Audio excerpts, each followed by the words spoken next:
भ्यो नमः। सत्यार्थ प्रकाश के एकादश समोल्लास की 13वीं कक्षा।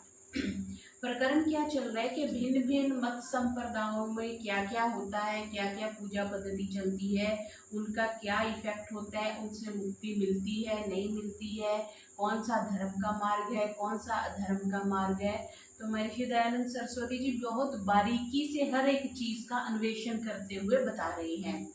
उनका जो मत था, उनका जो अभिप्राय था कि जनता के सम्मुख सही बात प्रस्तुत हो सके, फिर उसको स्वीकार करना या आधा स्वीकार करना या पूरा स्वीकार करना या ना करना वो सामने वाले के विवेक पर निर्भर करता है। कोई भी चीज उन्होंने किसी पे थोपी नहीं है, उन्होंने सारा अन्वेषण करके सारी रिसर्च करके एक व्यू सामने रख दिया कि ये चीज यहाँ पर ऐसे होती है। और उसमें से हम बहुत सी चीजें देखते हैं कि आजकल भी वो चीजें एग्जिस्ट करती हैं। तो इतना खुल के इतनी प्रयास पूर्वक लिखने का भी अपने आप में एक साहस होना चाहिए। वो महर्षि जैसा व्यक्ति ही कर सकता था जो ईश्वर प्रेमी था और जिनको ईश्वर साक्षात्कार हो चुका था। वही इतनी विस्तार से, इतने डिटेल से, इतने ग्रंथों को पढ़ करके उन्होंने सत्यार्थ प्रकाश हमारे सम्मुख उपस्थित किया।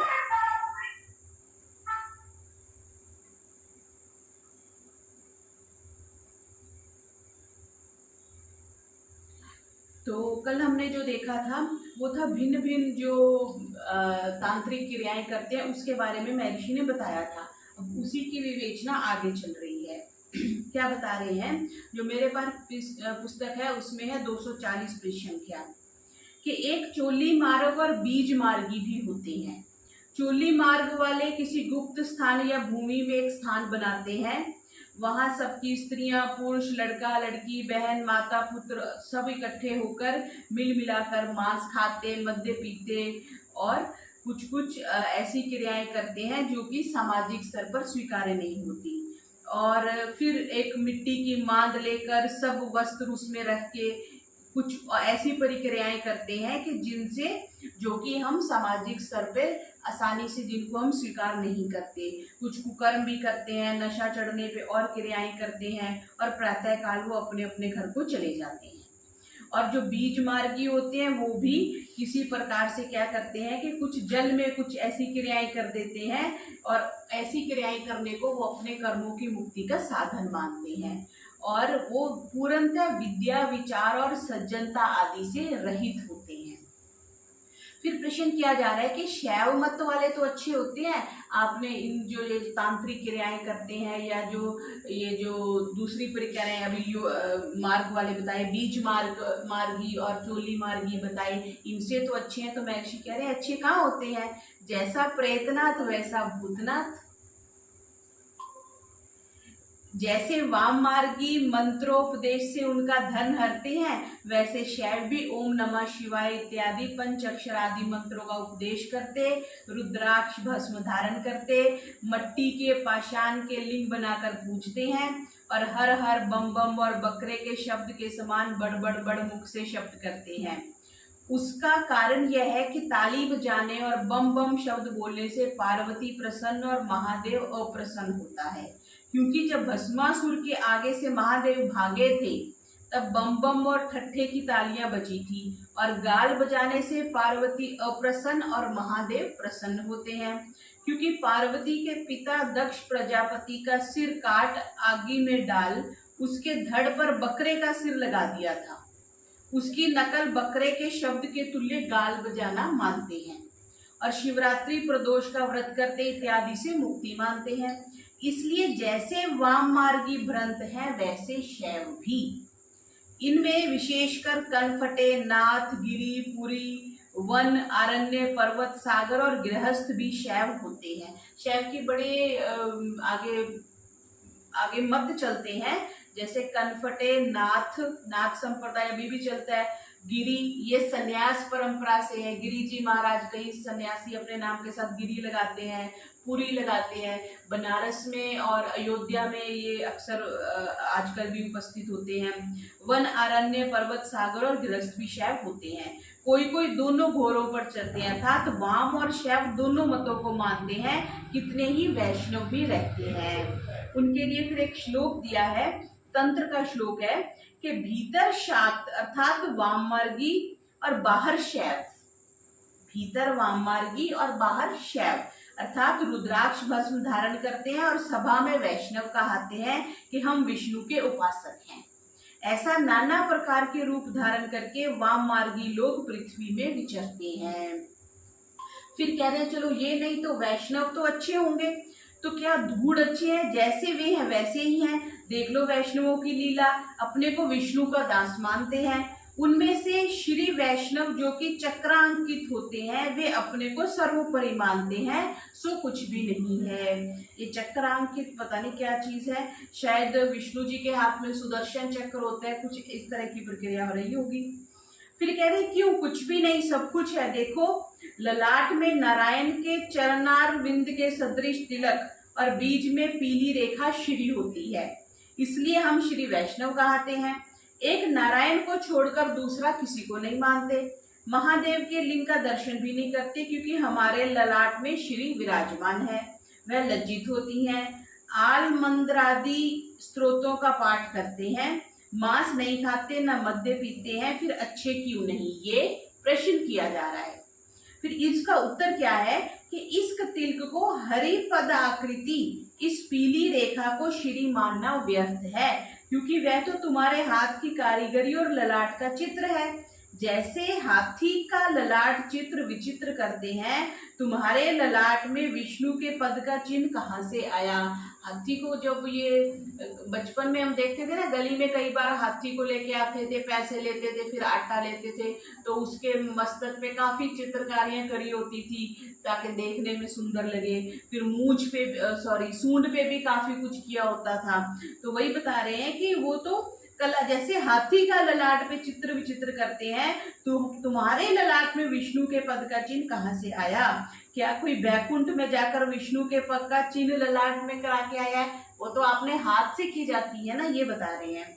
और श्री जड़ है वह चेतन, तो कह रहे हैं कि चेतन है। तो यह रेखा जड़ होने से श्री नहीं है।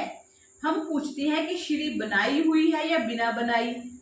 जो बिना बनाई है तो ये श्री नहीं, बिना बनाई है तो, क्योंकि इसको तुम नित्य अपने हाथ से बनाते हो, फिर श्री नहीं हो सकती, रोज बनानी पड़ती है ना।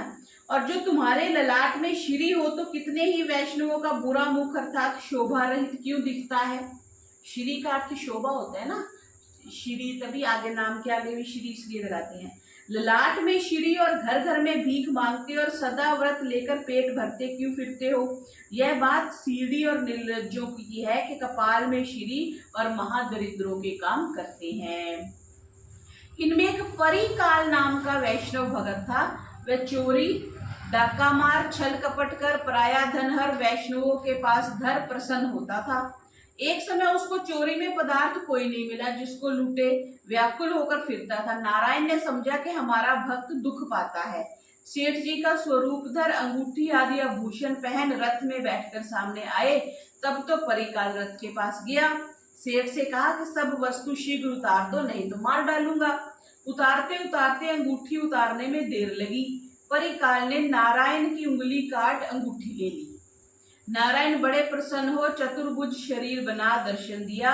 कहा कि तू मेरा बड़ा प्रिय भक्त है, क्योंकि सब धन माल लूट चोरी कर वैष्णवों की सेवा करता है, इसलिए तू धन्य है। फिर उसने जाकर वैष्णवों के पास सब गहने धर दिए। एक समय परिकाल को कोई साहूकार नौकर कर जहाज में बिठा के देशांतर में ले गया। वहां से जहाज में सुपारी भरी, सुपारी जो पान में डालते हैं।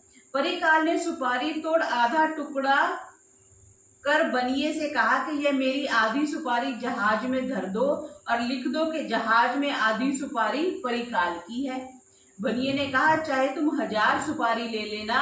परिकाल ने कहा नहीं, हम अधर्मी नहीं है जो हम झूठ मूठ में ले, हमको तो आधी चाहिए। बनिया बेचारा भोला भाला था, उसने लिख दिया। जब अपने देश में बंदरगाह पर जहाज आया, सुपारी उतारने की तैयारी हुई और परिकाल ने कहा हमारी आधी सुपारी दे दो। बनिया वही आधी सुपारी देने लगा, तब परिकाल झगड़ने लगा कि मेरी तो जहाज में आधी सुपारी है, आधा बांट लूंगा। राजपुरुषों तक झगड़ा गया। परिकाल ने बनिए का लेख दिखाया कि इसने आधी सुपारी देनी लिखी है। बनिया, जो बनिया था वो बहुत सा कहता रहा, परंतु उसने ना माना। आधी सुपारी लेकर वैष्णवों के अर्पण कर दी। तब तो वैष्णव बड़े प्रसन्न हुए। अब तक उस चोर डाकू परिकाल की मूर्ति मंदिरों में रखते हैं। यह कथा भक्तमाल में लिखी हुई है। भक्तपाल एक ग्रंथ है जिसमें ये इसका प्रतिदिन वाचन भी करते हैं वैष्णव लोग। बुद्धिमान देख ले कि वैष्णव, उनके सेवक और नारायण तीनों कौन सी मंडली के हैं। यद्यपि मंत्र मतांतरों में कोई थोड़ा बहुत अच्छा भी होता है, तथापि उस मत में रहकर सर्वथा अच्छा नहीं हो सकता। अब जो वैष्णवों में फूट टूट भिन्न भिन्न तिलक कंठी धारण करते हैं, रामानंदी बगल में, गोपी चंदन बीच में लाल, नीमावत दोनों पतली रेखा बीच में काला बिंदु, माधव काली रेखा, गौड़ बंगाली कटारी के तुल्य, राम प्रसाद वाले दोनों चांदला रेखा के बीच में एक सफेद गोल टीका इत्यादि, इनका कथन विलक्षण विलक्षण है। बहुत जितने भी मत संप्रदाय वैष्णव में चले, जैसे मैंने उस दिन बताया था, जैसे रामानुजाचार्य जी का अपना एक मत चला, तो उनकी बहुत बड़ा, उन्होंने विष्णु जी का एक हैदराबाद में मंदिर बनाया है। वहां पे विष्णु जी के 108 मूर्तियां हैं और हर मूर्ति पे जो तिलक है ना वो भिन्न है। जो वो जिस स्वरूप को जिस मत संप्रदाय वाले मानते थे, उन्होंने अपनी भिन्नता प्रकट करने के लिए वो तिलक में कुछ डिफरेंशिएट कर दिया। वही बता रहे हैं कि ये भिन्न भिन्न इनके कथन जो है वो विलक्षण है। रामानंदी लाल रेखा को लक्ष्मी का चिन्ह और नारायण के हृदय में श्री कृष्ण जी के हृदय में राधा विराजमान है इत्यादि कथन करते हैं। फिर एक कथा भक्तमाल में लिखी है कि कोई एक मनुष्य वृक्ष के नीचे सोता था, सोता सोता ही मर गया। ऊपर से एक काक ने विष्ठा कर दी, वह ललाट पर तिलकाकार हो गई। वहां यम के दूत उसको लेने आए, इतनी में विष्णु के दूत भी पहुंच गए। दोनों विवाद करते थे कि यह हमारे स्वामी की आज्ञा है, हम यमलोक ले जाएंगे। विष्णु के दूतों ने कहा कि हमारी स्वामी की आज्ञा, हम बैकुंठ में ले जाएंगे। देखो इसके ललाट पर वैष्णवी तिलक है, तुम कैसे ले जाओगे। तब तो उस यम के दूत चुप होकर चले गए। विष्णु के दूत सुख से उसको बैकुंठ में ले गए और नारायण ने उसको बैकुंठ में रखा। यह भक्तमाल में, भक्तपाल एक ग्रंथ है जो कि वैष्णवों का प्रसिद्ध ग्रंथ है। फिर कह रहे देखो, जब अकस्मात तिलक के बन जाने का ऐसा महात्म्य है, तो जो अपनी प्रीति और हाथ से तिलक करते हैं वे नरक से छूट बैकुंठ में जावे, तो इसमें क्या आश्चर्य है, ये प्रश्न है। फिर हम पूछते हैं कि जब छोटे से तिलक के करने से बैकुंठ में जावे, तो सब मुख के ऊपर लेपन करने, वो काला मुख करने, वो शरीर पर लेपन करने से बैकुंठ से भी आगे सिधार जाते हैं या नहीं। अगर छोटा सा तिलक लगाने से हम बैकुंठ जा सकते हैं, तो बात रखी जा रही है कि हम पूरे चेहरे पे ही कुछ पेंटिंग कर लें तो हम क्या बैकुंठ से आगे भी चले जाएंगे, ये प्रश्न कर रहे हैं। अब इनमें से बहुत से खाकी लकड़े की लंगोटी लगा धुनी तापते, जटा बढ़ाते, सिद्ध का वेश कर लेते हैं, बगुले के समान ध्यान अवस्थित होते हैं, गांजा भाग चरस के दम लगाते हैं, लाल नेत्र रखते हैं, सबसे चुटकी चुटकी अन्न पिसान कोड़ी कोड़ी मांगते हैं, गृहस्थ के लड़कों को बहलाकर चेले बनाते हैं। बहुत करके मजूर उनमें लोग होते हैं, कोई विद्या को पढ़ता हो तो उसको पढ़ने नहीं देते, किंतु कहते हैं पठितव्यम तदपि मर्तव्यम, दंत कटा कटेति किम कर्तव्यम। पढ़ने का एक्चुअली में जो सांख्य दर्शन के अनुसार ज्ञान से मुक्ति होती है, ज्ञानान मुक्ति। अगर ज्ञान नहीं होगा तो मुक्ति नहीं होगी, बाकी सब कुछ हो जाएगा। अगर मुक्ति के नीचे नीचे आपको कॉम्प्रोमाइज करना है ना, तो सारी बातें हो जाएंगी। जैसे प्रधानमंत्री जी से नहीं मिला जा सकता, ऐसी कंडीशन है, मंत्रियों से आप मिल सकते हो। तो अगर मंत्री तक जाकर संतुष्टि होती है तो आप कुछ भी कर सकते हो, लेकिन अगर मुक्ति लेनी है तो पढ़ना पड़ेगा। तो कह रहे संतों को विद्या पढ़ने से क्या काम, पठितव्य तदपि मर्तव्यम, पढ़ेंगे तो भी मरेंगे। और फिर दंत कटा कटा के क्यों कहना, क्यों करना, साधु को 4 धाम फिर आना, संतों की सेवा करनी, राम जी का भजन करना। इसलिए साधु संत जो लोग हैं वो मतलब पढ़ाई नहीं करते काफी हद तक। तो जो किसी ने मूर्ख अविद्या की मूर्ति ना देखी हो तो खाकी जी का दर्शन कर ले में। उनके पास जो कोई जाता है उनको बच्चा बच्ची कहते हैं, चाहे वे खाकी जी के बाप माँ के समान क्यों ना हो। जैसे खाकी जी है वैसे ही रूंखड़ सूंखड़ गोदड़िए और जमात वाले सूत रेसाई अकाली कनफटे जोगी औघड़ आदि सब एक से हैं। उस समय ये रहे होंगे, इनका विस्तार महर्षि ने ढूंढ के लिखा होगा। फिर कह रहे हैं एक खाकी का चेला श्री गणेशाय नमः घोकता घोकता कुएं पर जल भरने को गया। वहां पंडित बैठा था, वहां उसको श्री गणेश साजन में खोखते देखकर बोला, अरे साधु अशुद्ध खोखता है, श्री गणेशाय नमः ऐसा खोख। उसने झट लोटा भर गुरुजी के पास जाकर कहा, ए बम्मन मेरे टोकने से अशुद्ध कहता है। ऐसा सुन के झट खाकी सी उठा, कूप पर गया, पंडित जी से कहा, तू मेरे चेले को बहकाता है और तू गुरु की क्या पुस्तिका पढ़ी है? देख तू एक प्रकार का पाठ जानता है, हम 3 प्रकार का जानते हैं। श्री गणेशाजन में, श्री गणेशायन में, श्री गणेशाय नमः, अलग अलग बातों में लिखा। तो फिर कह रहे सुनो साधु जी, विद्या की बात बहुत कठिन है, बिना पढ़े नहीं आती। आपको पैसा देने वाले बड़े लोग मिल जाएंगे, किसी भी सेठ जी के पास चले जाओ, किसी फैक्ट्री वाले के पास चले जाओ, हमने बिल्डिंग बनानी है, गुरुकुल बनाना है, आश्रम बनाना है, मंदिर बनाना है, दान दे देंगे आपको। बाकी जो चीजें हैं, धन संपत्ति दे देंगे आपको, जमीनें भी दान कर देंगे, वस्त्र भी दे देंगे, आभूषण भी दे देंगे। तिरुपति बालाजी में देखा ना कितने आभूषण और कितना कैश दान होता है, लेकिन विद्या कोई नहीं देता। अब किसी के पास जाओ, उसको पूछो, महाराज जी ये पढ़ा दीजिए, ये श्लोक पढ़ा दीजिए या ये पढ़ा दीजिए, तो सब आनाकानी करते हैं। बहुत कम लोग हैं आजकल, तो बहुत ही कम हो गए। पहले भी बहुत सारी विद्याएं हमारे आर्य धर्म में लुप्त होने का कारण यही है कि सब साथ में लेके ही हम में स्वर्ग सिधार गए, बिकॉज किसी को पढ़ाया ही नहीं।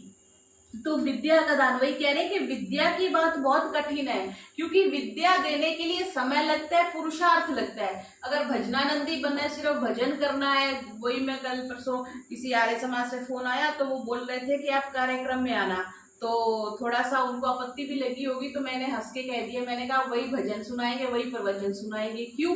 क्योंकि ना तो कोई स्वाध्याय करता है, ना शास्त्र पे विवेचना करता है, ना चिंतन मनन करता है। सुनी सुनाई बात को सुना देना बहुत आसान होता है और वो सरल भी लगता है। क्यों? जिसने एक मंत्र, जैसे सपोज कि एक बार हम कहीं गए तो उन्होंने गायत्री मंत्र की व्याख्या कर दी। अब गायत्री मंत्र हम बचपन से सुनते आ रहे हैं, तो सुनने वाले को भी अच्छा लगता है, हाँ बड़ा प्रवचन समझ में आया।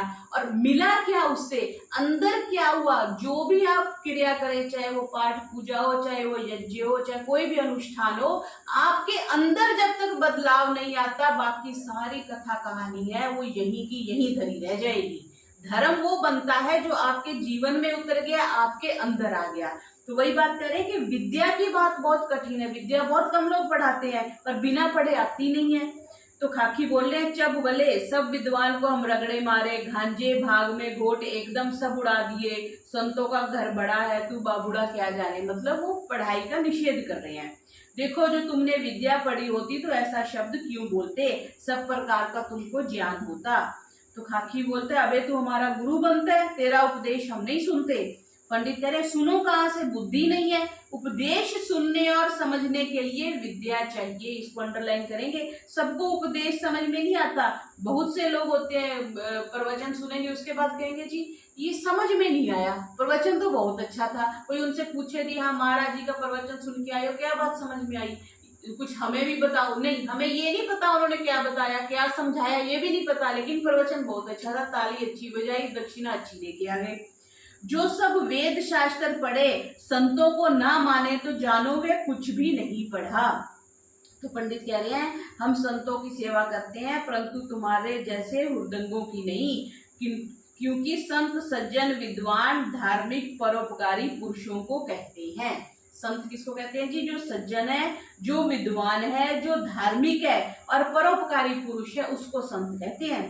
खाकी बोलता है, देखो हम दिन रात नंगे रहते हैं, धूनी तापते, गांजा चर्च ऐसा कुछ काम करते हैं, दुनिया को कुछ नहीं समझते, भीख मांगकर टिक्कर बना खाते हैं, और फिर भी तू हमारी निंदा करता है, हम तेरे को धिक्कार करेंगे, हम तुमको भस्म कर डालेंगे, ऐसा कहे तो पंडित जी क्या कहते हैं कि सब लक्षण असाधु के हैं, साधुओं के नहीं। सुनो, साधनोति परानी धर्म कार्यानि स साधु, जो धर्म युक्त उत्तम कर्म करे और सदा परोपकार में प्रवृत्त हो, जिसमें कोई दुर्गुण ना हो, विद्वान सत्य उपदेश से सबका उपकार करे, उसको साधु कहते हैं। फिर कह रहे हैं चल बे तू साधु के कर्म को क्या जाने, संतों का घर बड़ा है, किसी संत से अटकना नहीं, नहीं तो देख एक चिमटा उठाकर मारेगा। ऐसी आपस में वो चर्चा कर रहे हैं। मुख्यतः वो क्या कहना चाहते हैं कि पढ़ने का कोई फायदा नहीं है, पढ़ाई करने का कोई लाभ नहीं है, सिर्फ जो भी वो प्रक्रियाएं करते हैं, अपना तप करते हैं, धूनी तपा के रहते हैं, नंगे रहते हैं, ऐसी ऐसी प्रक्रिया करते हैं, उसको वो कह रही हैं। तो फिर कह रहे हैं कि राम कुछ और बात कर रहे हैं कि हम गीता पढ़े हैं, तो बोलते नहीं हम किसी को नहीं मानते। तो फिर आगे मंत्रों का कुछ बता रहे हैं कि इनमें से नाथों का मंत्र है नमः शिवाय, खाकियों का नृत सिंहाय नमः, रामावतों का श्री रामचंद्राय नमः, सीतारामाभ्याम नमः, और कृष्ण जी और श्री राधा कृष्णाभ्याम नमः, नमो भगवते वासुदेवाय, और बंगालियों का गोविंदाय नमः। इन मंत्रों को कान में पढ़ने मात्र से शिष्य कर लेते हैं और ऐसी ऐसी शिक्षा करते हैं कि बच्चे तुम्बे का मंत्र पढ़ ले, कुछ ऐसा कान में मंत्र देते हैं ना। आज भी बहुत से लोग जो है वो मंत्र ऊंचा नहीं देते। हमने ये नाथ संप्रदाय की एक बार दीक्षा देखी, वो दीक्षा भी देते हैं, कान में मंत्र देते हैं, लेकिन उस समय वो मतलब अपने पर और शिष्य पर वो एक चद्दर सी डाल लेते हैं ताकि बाहर वाले को पता भी ना चले। देते ग्रुप में ही है, मतलब सत्संग चल रहा है, बहुत लोग बैठे हुए हैं, लेकिन वो देखने नहीं, मतलब समझ भी नहीं आता वो क्या कर रहे हैं। तो ऐसा हम समझते हैं कि वो कान में मंत्र बोल रहे होंगे, तो इसलिए कपड़ा डाल लेते हैं कि ना तो प्रक्रिया किसी को समझ में आए और ना ही शब्द किसी को सुने। भला ऐसे की योग्यता साधु विद्वान और जगत के उपकार करने की कभी नहीं हो सकती। खाकी रात दिन लक्कड़ छाने जंगली कंडे जलाया करते हैं, एक महीने में कई रुपए की लकड़ी फूक देते हैं। ये जो जितने भी नाथ संप्रदाय वाले होते हैं इनकी धूनी जलती है। आजकल तो ये गोबर से जलाते हैं, लकड़ी से नहीं जलाते, काफी जगह लकड़ी से भी जलाते हैं। वो 24 घंटे जलती रहती है, बड़े बड़े लकड़ी डाल के लाके डाल देते हैं, उसमें हवन कुंड टाइप सा बनाया होता है, लेकिन प्रतिदिन यज्ञ नहीं करते, बस वो धूनी जलती रहती है। जो एक महीने की लकड़ी के मूल्य से कंबल आदि वस्त्र लें तो लाभ हो, ऐसा बात कर रहे हैं कि जो जटा बढ़ाने, राख लगाने, तिलक करने से तपस्वी हो जाए तो सब कोई कर ले। ये तो तपस्वी होना बहुत आसान काम है। ये ऊपर के त्याग स्वरूप और भीतर के महासंग्रही होते हैं। ऊपर से तो त्याग कर दिया, हम घर बार छोड़ के आए। कुछ दिन पहले एक आश्रम में जाना हुआ, वो लोग कह रहे थे कि ऐसे मेरे से बात हो रही थी कि हमारे आश्रम आ जाओ, तो मैंने देखा कि वो घर बार तो छोड़ के आ गए हैं, लेकिन वहां पे जाके वो नई दुनिया बसा लेते हैं। शिष्य बना लिए, शिष्यों से भी उतना मोह हो गया जैसे अपने बच्चों से होता है। सामान बना लिया, जैसे घर में सामान से मोह होता है वैसे आश्रम में मोह होता है। तो वही बात कह रहे हैं कि ऊपर से तो त्याग स्वरूप हो गया कि घर बार छोड़ के आ गए, लेकिन भीतर में तो वही स्थितियां बनी रही ना। तो कहानी सारी भीतर की है, बाहर की कुछ नहीं है। बाहर तो ऐसे ही रहेगा, हम है तो भी दुनिया चल रही है, हम नहीं होंगे तो भी दुनिया चलती रहेगी। हमने अपने आप में क्या इम्प्रूवमेंट करके यहाँ से जाना है, वो सारी कहानी है। फिर कह रहे कबीर पंथी तो अच्छे हैं, तो कह रहे नहीं, क्यों अच्छे नहीं? पाषाण आदि मूर्ति पूजा का खंडन करते हैं। कबीर साहब फूलों से उत्पन्न हुए और अंत में फूल हो गए। ब्रह्मा विष्णु महादेव का जन्म जब नहीं था तब भी कबीर साहब थे, बड़े सिद्ध, ऐसी कि जिस बात को वेद पुराण भी नहीं जान सकता उसको कबीर जानते हैं। सच्चा रास्ता है सो कबीर ही ने दिखलाया है, इनका मंत्र सत्य नाम कबीर है। तो उत्तर दे रहे हैं, पाषाण आदि को छोड़ पलंग गद्दे तकिए खड़ाऊ ज्योति अर्थात दीप आदि की पूजा करना पाषाण मूर्ति से न्यून नहीं है, मतलब कम नहीं है। क्या कबीर साहब झुंगू था या कालियां जो फूलों से उत्पन्न हुए और अंत में फूल हो गए? यह बात जो सुनी जाती है वह सच्ची होगी कि कोई जुलाहा काशी में रहता था, उसके लड़के बालक नहीं थे। एक समय थोड़ी सी रात्रि थी, गली में चला जाता था तो देखा सड़क के किनारे एक टोकरी में फूलों के बीच में उसी रात का जन्मा बालक था। फिर उसको उठा लाए और अपनी स्त्री को दिया, उसका पालन किया। जब वह बड़ा हुआ तो जुलाहे का काम करता था।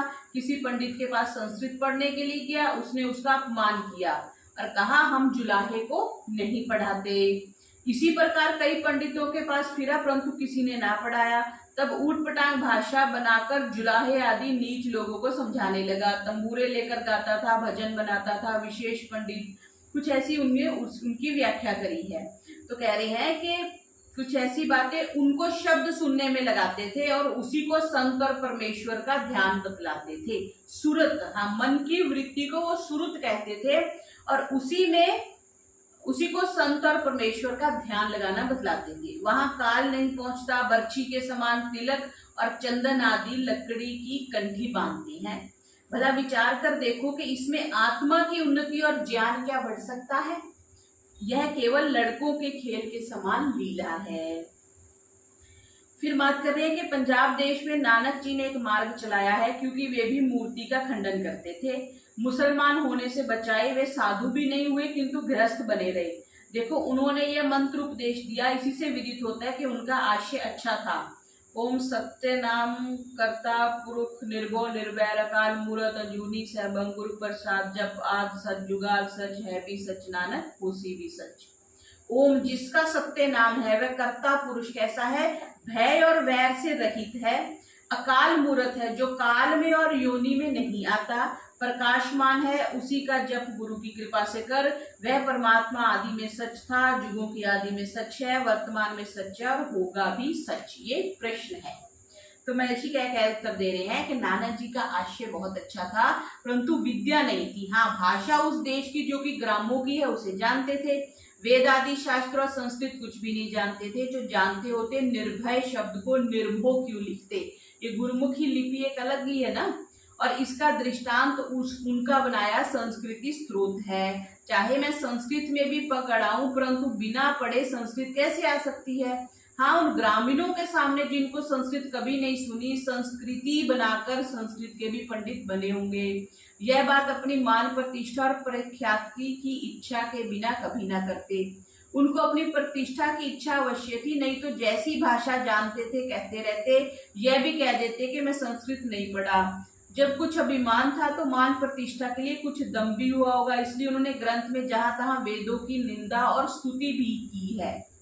क्योंकि जो ऐसा ना करते तो उनसे कोई वेद का अर्थ पूछता, जब ना आता तो प्रतिष्ठा नष्ट होती। इसलिए पहले ही अपने शिष्यों के सामने कहीं कहीं वेदों के विरुद्ध बोलते थे और कहीं कहीं वेदों के लिए अच्छा भी कहा है। क्योंकि जो कहीं अच्छा ना कहते तो लोग उनको नास्तिक मानते। जैसे वेद पढ़त ब्रह्म मरे चारों वेद कहानी, संत की महिमा वेद न जानी, ब्रह्म ज्ञानी आप परमेश्वर। क्या वेद पढ़ने वाले मर गए और नानक जी आदि अपने को अमर समझते थे? क्या वे नहीं मर गए? वेद तो सब सत्य विद्याओं का भंडार है, परंतु चारों वेदों की कहानी कहे उसकी सब बातें कहानी है। जो चारों वेदों को कहानी कहे, वेद कहानी नहीं है, वेद शिक्षा है, वेद उपदेश है, वेद संविधान है मनुष्य मात्र के लिए और प्राणी मात्र के लिए। जो मूर्ख नाम संत होता है, वे बेचारे वेदों की महिमा कभी नहीं जान सकते। वेदों जी का मान करते तो उनका संप्रदाय ना चलता, ना वे गुरु बन सकते थे, क्योंकि संस्कृत विद्या तो पढ़े नहीं थे, दूसरे को पढ़ाकर शिष्य कैसे बना सकते थे। लेकिन यह सच है, जिस समय नानक जी पंजाब में हुए उस समय पंजाब संस्कृत विद्या से सर्वथा रहित मुसलमानों से पीड़ित था। उस समय उन्होंने लोगों को बचाया। नानक जी के समान कुछ उनका संप्रदाय बहुत से शिष्य नहीं हुए थे, क्योंकि अविद्वानों में यही चाल है कि मरे पीछे उनको सिद्ध बना देते हैं, पश्चात बहुत सा महात्म्य करके ईश्वर के समान मान लेते हैं। तो आगे ये प्रकरण आगे चलेगा, इसको हम कल देखेंगे। ओम